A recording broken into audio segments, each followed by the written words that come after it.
Welcome back to Railroads Online. We're continuing our activities at the smelter. We're going to do Cordwood today. The Cordwood train is parked in a couple of lanes just to make it fit. So our first job will be to put it back together again, and then we're going to run off directly, not via anywhere else, directly to the logging camp. So let's check all the points. Yep. And then let's get out of here. Let's make a train. I need to put some fire in this guy, and I'll get that done in a sec.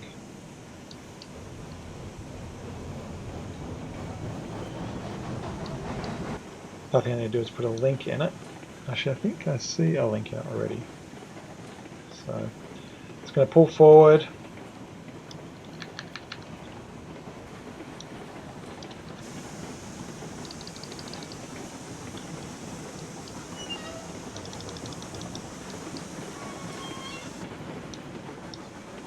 To that last carriage passes that last one. Jump out. Now we get this other set of 3, and we can get out of here. Now I've done a run between episodes just to build up the supplies in the yard. It was down the 40s and now it's up in the 70s. And it's quite regular that I will do 2 runs of Cordwood. Whoops, wrong way. 48 at a time, 96 for repair, matches a 90 of the ore train. So there's a stone wall at the end here, so I don't have to be too accurate. The brakes should be turned off right now, so they may bounce around a little bit. Just be kind of gentle.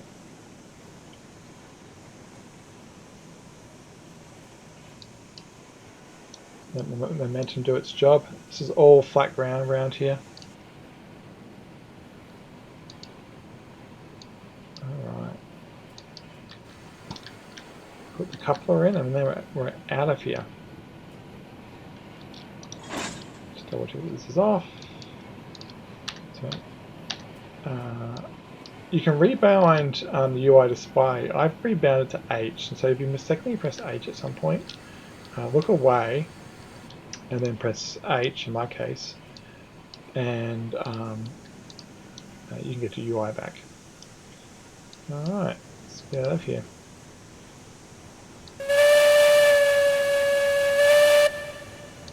There's a bell of a yank. As we care about the safety of all our smelter friends.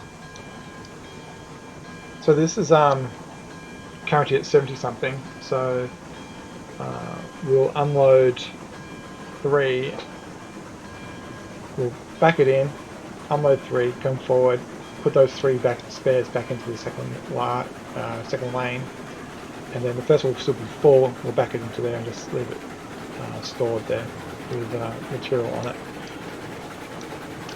So we're going towards the logging camp through the gorge, which is a pretty rare line. You can see it up the top line there. So this is us peeling off to the left and then going along the gorge. It's a 5-degree climb, kind of mountainous on the edge of a cliff.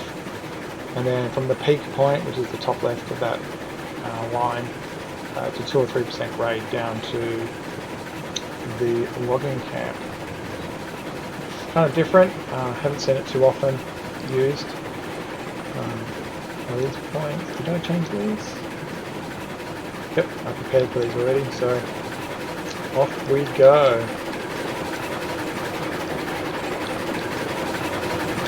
I'm going to reduce the volume of the engine because she's going to run noisy.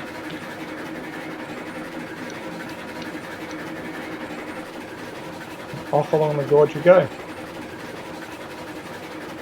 Not the biggest train, A because of the yards, but B just because of the weight and the grade. You could run a bigger engine, but then parking becomes more of an issue.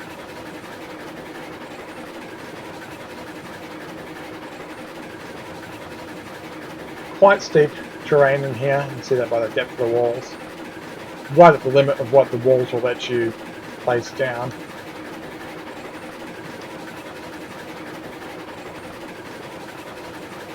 It's a good looking run down here. I like the aesthetics of the climb.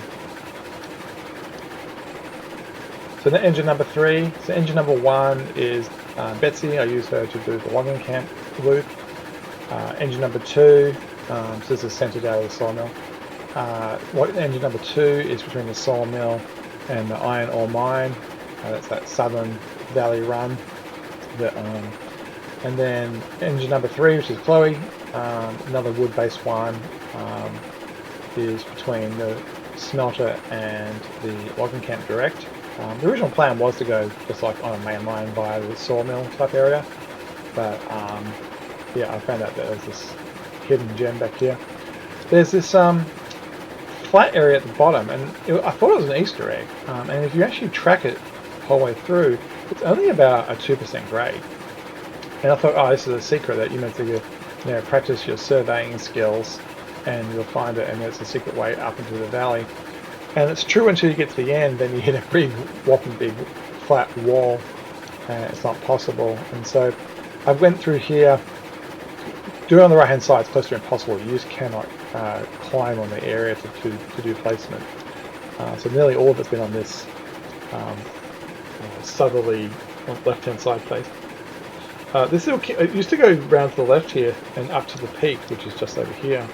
But I was short by about train height. So by going across the valley and back again, gave us a little bit more depth or length, and then I was able to get the extra height. This thing here the plan was to go up and around more over there. This used to be the build limit. Half track, one track more to the right, and the game didn't let you place anything. No dirt, no track, nothing. And so this curve here was bounded by the build limit. Now they changed that a month or so ago, so I might actually come back and reduce this grade, because this goes from 5 to 6% in here, and get a little bit more distance. Alright, so now we're cresting, so I'm really going to have to drop off the speed, give it a bit of brake. So yeah, cresting into the valley. You can just see the top of the sawmill there. Logging camp's way up here. You can really notice how they've changed the tree density when you come up so high. When I first made this line, which has been done a couple of times at slightly different grades, you couldn't see the ground, and now the trees have been thinned out, and you can see the ground. Now maybe some of that's to do with the snow, I'm not sure, but it is definitely a considerable difference. And so when we see comments people about, hey, the trees are growing back and stuff like that, I think what the developers are doing are actually re-specifying what the tree mesh is. And when you remove a tree, I think I'm going to turn the engine up because it's coasting now. I think what the developers are doing, they're just saying, hey, if you've removed a tree in this rough radius or square, then it's also gone on the new map. And if there was a gap in the trees before that now has a that's really interesting. That's like a power line, very straight line. I think that's why trees come back. Is because you kind of say, I remove a tree in this area, and when they change the matrix of the trees and it doesn't line up, that's where you end up with this gap. So even as it's going downhill, I do have a little bit of red on. Most of this is, I think this entire side from the logging there up to the apex up there. I think it's 2.5 degrees. Nothing too onerous. I kept it shallow because on the way back it's obviously going to get loaded, and you've got the weight. Yeah, we're very close to logging camps just up here. Here's the other way up. Most people will have a track that roughly in this area heading towards the logging camp. This is an alternate way up if you want to consider it.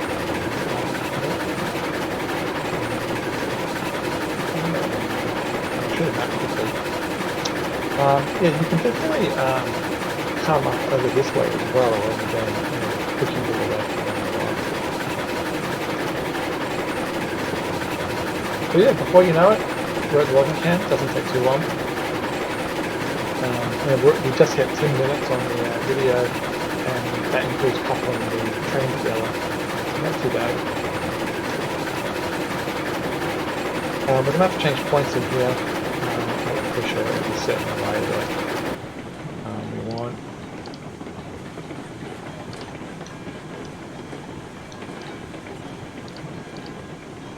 A little bit of a blind corner. I really should get rid of some of these trees, but I do prefer to keep them. I think it does look quite good having the trees around.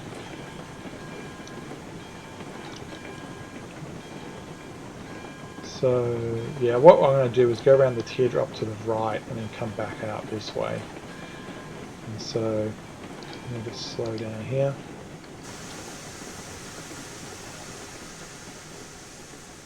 Change this far point to go to the left.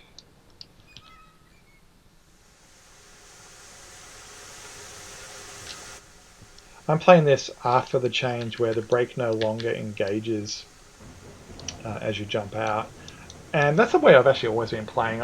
It's much more real in my opinion. The only thing I can see against the argument of it is if you can't find your mouse and you can't get to the brake fast enough, you know, that's a fair alternate issue. But I'd rather than bind a new keystroke for that reason rather than have it as a standard, or at least put it as an option. But there is a kind of a need for an emergency brake type button, you know, some special keystroke. So coming over here, you'll notice that the groundwork is a little bit high. He actually has to climb. There's a bit of a hill over here on the right. It's very hard to see. With the snow, it's actually a bit easy to see how it's shallow here and deeper here. There's a bit of a dome here. Actually, kind of goes up again. So it's up and then down.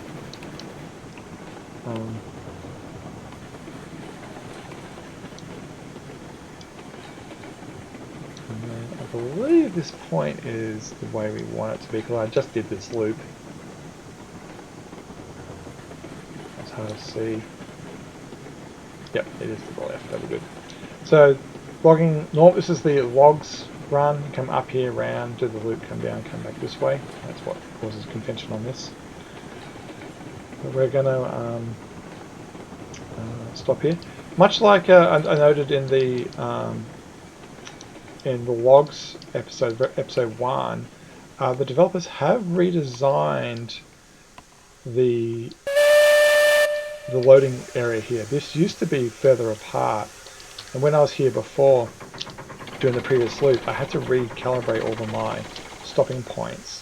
It used to be a 1-3 load, so you used to do the first one and the third, then the second and the fourth, and so on. They have redone that. I do like it now that they've made them into pairs. It's way easier to load just from a distance point of view. You don't have to run. When over there, where the logs are loaded, you used to have to jump between platforms with a staircase in the middle. So it was kind of like up and down, up and down. So I'm going to load this. The other thing I did was move my water tower to be in alignment.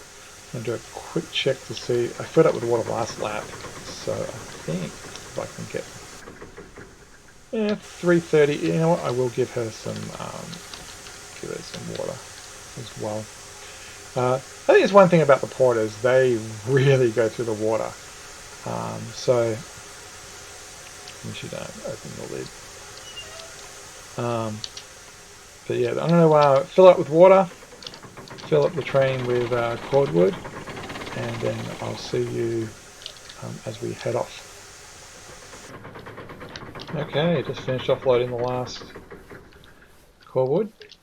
I'm going to put this point back. We're finished doing loops. This will be the last cordwood loop I do.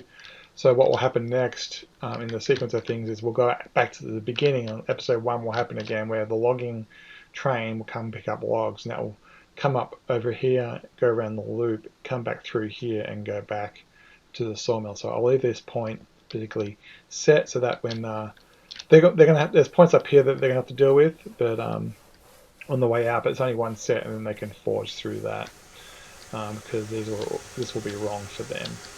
I assume we're out of wood, so I'm just going to quickly just dump some in, and I need one log. Let us head off. Do a quick bell, and away we go. I'm going to change my view so I don't have the highlight. Grab a screenshot. And you can see the height difference over here on the right that we had to deal with for that hill.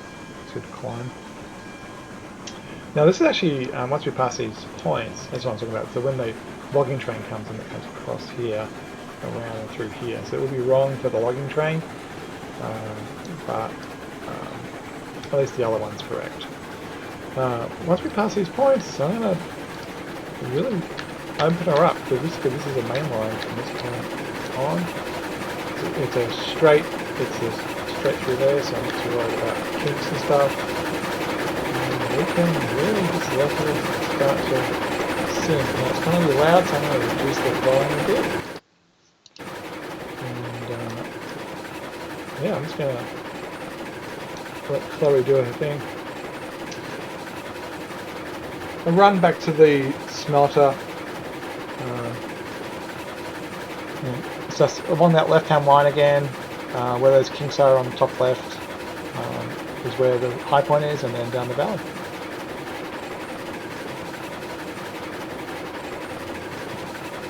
I've done this a couple of times. Had one that meandered really far to the left here, way closer to the walls over there. There is a natural kink right here that I went through, that led me through here, and then actually went around the back of this hill. And so you end up going across there, around there, and then out. But what happened was, I came out at a really hard angle here, then I had to do a U-turn, and so the speed capable through there was terrible, so that all got thrown away. I mentioned before, you can use the Minimap website to reforest. I use a value of 2000. Switches points have a length of 1998 or something. I find a value of 2000 about right. So anything that is within 2000, which is like 20 meters, I think, of the track will remain, and all trees outside of that are thrown away, or as in their removal is thrown away, so that means that they come back. That's worked for me quite well. You'll get one or two things left over because points aren't supported yet, so but knowing that a point isn't supported is what you really need to know. So when you come up to points, you slow down a bit after you do reflies. That's why it doesn't look so decimated, even though I have done tracks up here and tracks down here and everything else. Quarter 2 does a good job here. They're a strong engine, and how much wood do I have? Yeah, I've still got a fair bit of wood in her. Her main limiting factor is water, and as long as I remember to fill it up each time I get to the logging camp, because I don't have water facilities at the smelter for it, she's good to go. Good view of the valley from here. I'm going to get a shot with the, I think it's too late, but yeah, the sawmill is over here. Very deeper way down there. If you went up and over here, you'd actually be at the oil fields, because this is freight depot down here, oil field. Oil field's just over that crest there. Oh, we're at the top. I need to. That was a mess. We will need to give some respect. Whoa! Whoa! It's not a roller coaster. That was faster than I was expecting it to be. Yes, this is about like a 5 or 6 degree area right here. Build limit used to be right here, as I said, like literally right where I'm standing, like floating there. And then down to the smelter. We came up from the right, which means the points are pointing to the right down there. So we will have to change the points at the bottom. At the bottom it is quite steep still. It's 5% all the way from the smelter to here, and I think from the bridge onwards it's 5.5 or 6. So braking is a thing. 45% brake on a porter is a fair bit, and it hasn't got that bigger of a load, and it is still struggling to slow down. So you do have to give it a bit of respect. I'm going to turn the volume back up on the engine because we don't have it steaming anymore. Hear the clitter clatter of the rails.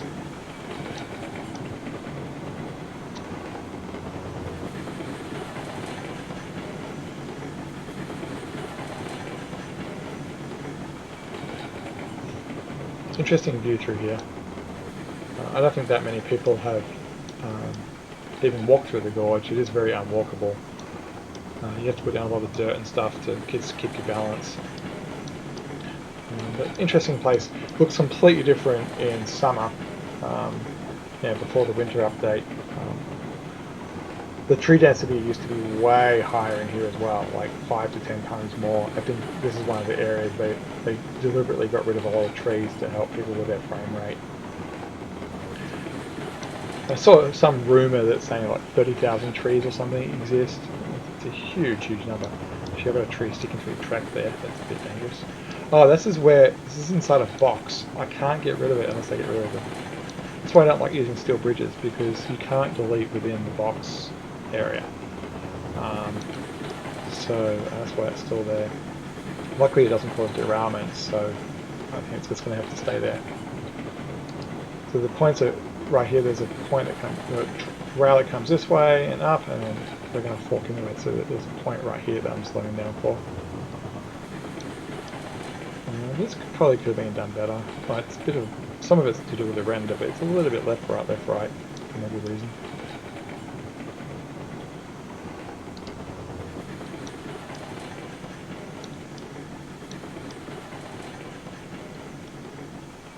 I'm just going to run ahead. Brakes on pretty hard, but it should stop before I get here, or at worst I'll have this thrown.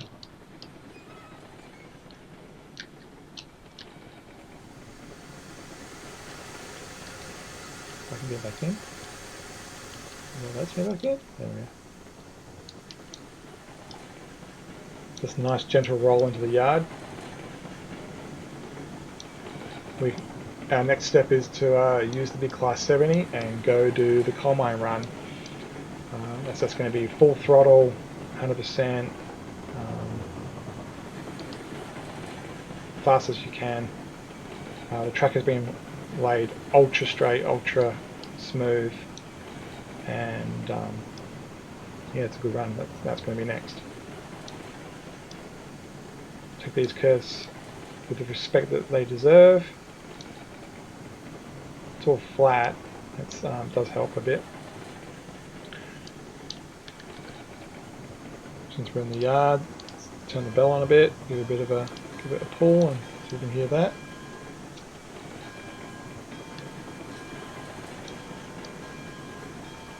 So this point's correct, this point's correct, this point is wrong, because we pull out of here and there's a left, and so we'll need to change that point. I keep on using point and switch interchangeably, and some of it's from my colonial versus US heritage. I have lived in both systems. Sleepers versus ties, all those type of words. I do call it ballast.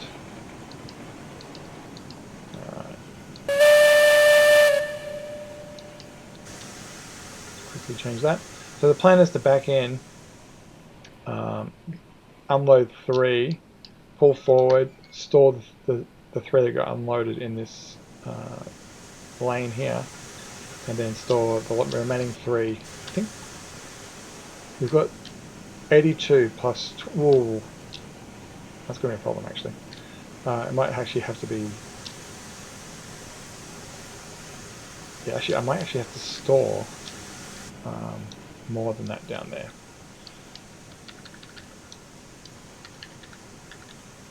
So 82 will let me unload 18,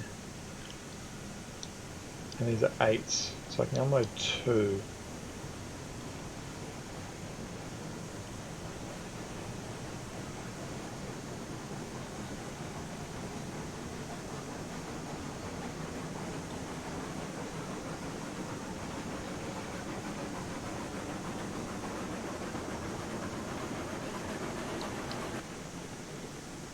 So I need to get this last one past this switch.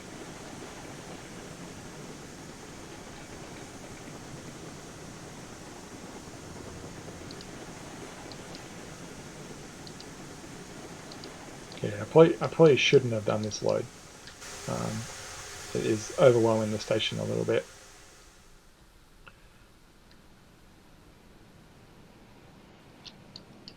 I think it might only be a temporary issue though, because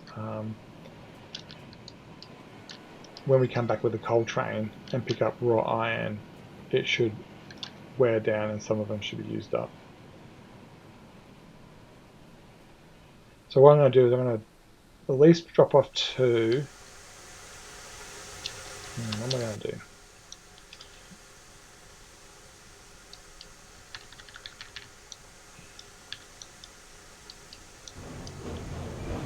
Break that momentum.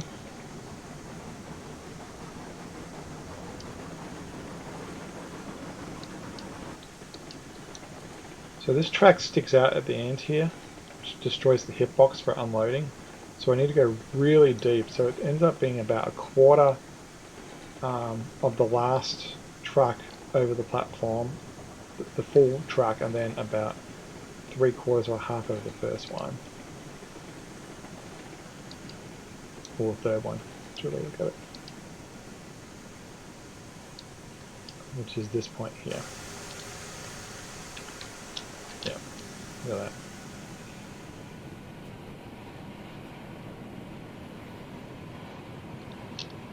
Unload you.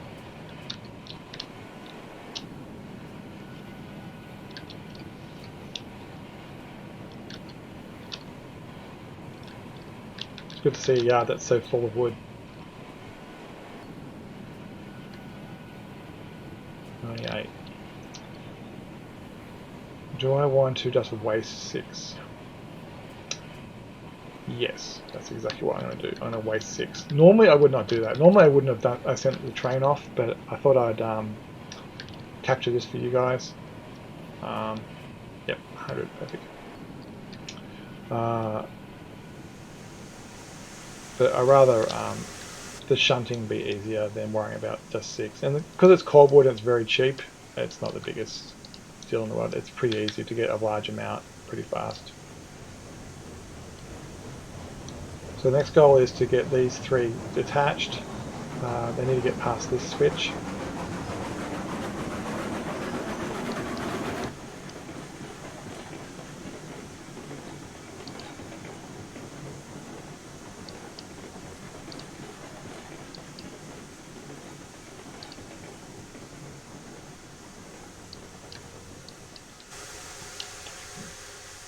Quickly run back. I'm going to be sneaky and pull that coupler out. And then I'm just going to give these a nudge and get them to roll into that lane. What I probably should do is actually make that track drop down by a fraction and just let the battery roll into that lane. If I have from this point down to there, if there was a slightest downhill, that may be enough.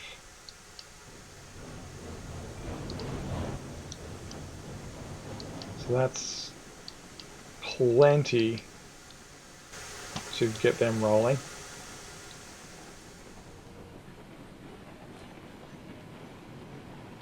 There's a stone wall down here to stop them. I don't think there's a link on the back here. No, it's nice and flat.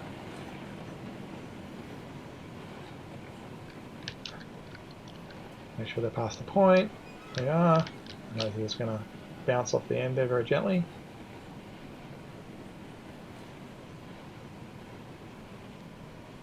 Probably fit 4 in there actually. Yeah. That's probably what I should have done actually, is taken 2 off and then kept 4 in reserve. Problem is that the loading and unloading, you can only take 3, so. Alright, and now this guy can go into the other lane.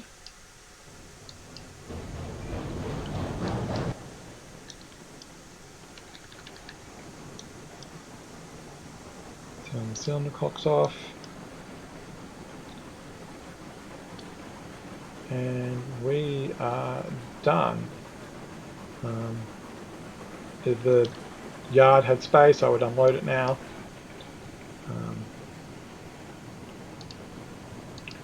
But I will position it so it's at its unload point, which means the red thing has to be right there.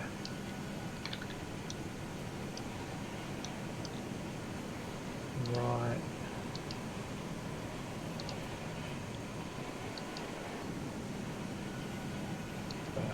there.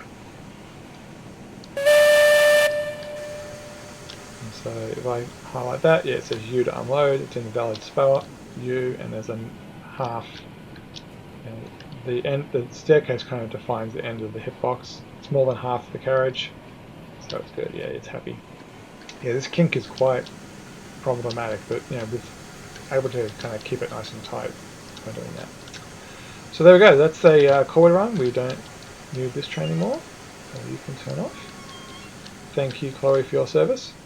And next time we will head off with the big class 70 and get some coal from the coal mine, dropping off beams and rail and coming back with coal ore. Thanks for watching and see you next time.